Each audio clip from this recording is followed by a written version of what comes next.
Hi, I'm Jason Rubin from Naughty Dog. We're here today to give you a behind-the-scenes look into the making of Crash Bandicoot 2, Cortex Strikes Back.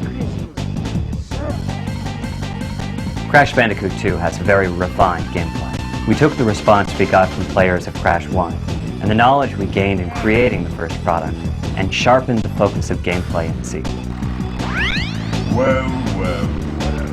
If it isn't Crash Bandicoot, welcome.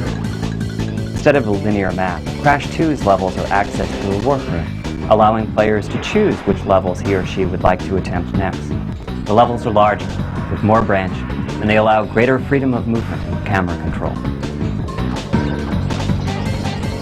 There are far more secret areas, with over 1/3 of the game off the main path.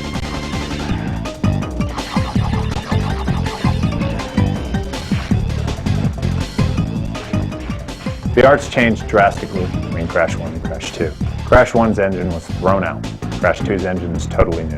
It allows us to have more polygons in the background, more frames of animation in Crash, more detailed environments, and the ability to do neat environmental effect things that bring the viewer in, bring the player in, and make them feel like they're in a real environment. It has procedural rain, which is actual 3D raindrops that come through the environment. When the camera looks down, the rain actually moves as if it's in 3D, and you're looking at a down angle with the rain. On a snow level, when you're running into the snow comes at you and makes you feel like you're in the level. We have a specular renderer on our gems, which allow the gems to look like gems as opposed to look like really flat shaded things rotating.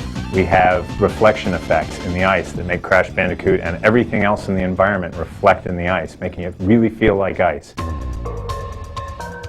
We've been able to add a whole slew of new things to each and every level based on the fact that instead of saying, okay, let's go make Crash 1.5, use the same engine, make some new levels, we did Crash 2.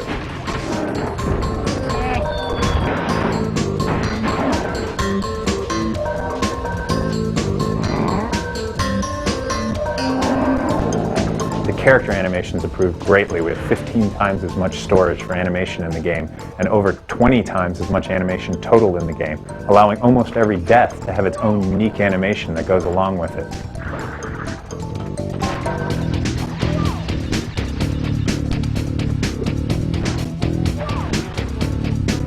Not only can you walk, jump, run, but you can also ride on the back of a bear cub. You can run away from a boulder. You can ride on a jet ski.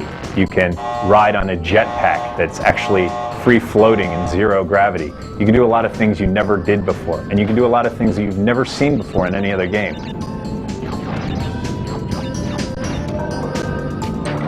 For example, there are levels where Crash can jump up in the air, spin around, and dive underground, creating a little mound, and he can then move around as this mound, getting by everything that's on the surface, but still attacking them by sticking his arm up and spinning them away.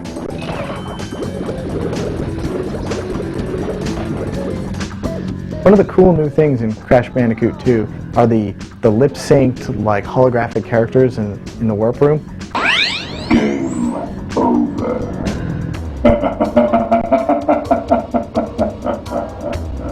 These are particularly cool because they're a combination of tons of people on the team's individual efforts. You got like animators who had to do the facial expressions, the lip syncing with the dialogue, the textures. You had programmers doing like the holographic effect, the lens flare, audio, video spooling, and lip syncing. And it all comes together and brings an artificial character to life in a way that I don't think we've seen before in video games.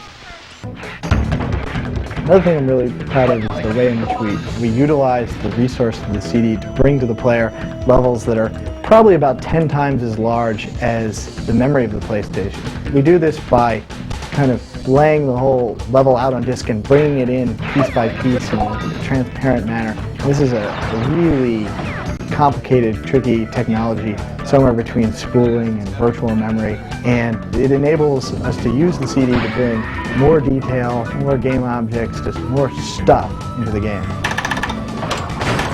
Another thing we're proud of is the sheer number of polygons we muscle through the Crash engine. Just a real lot of detail on the screen, and I think that we can pretty much say that no other next generation game has as much background detail as Crash does.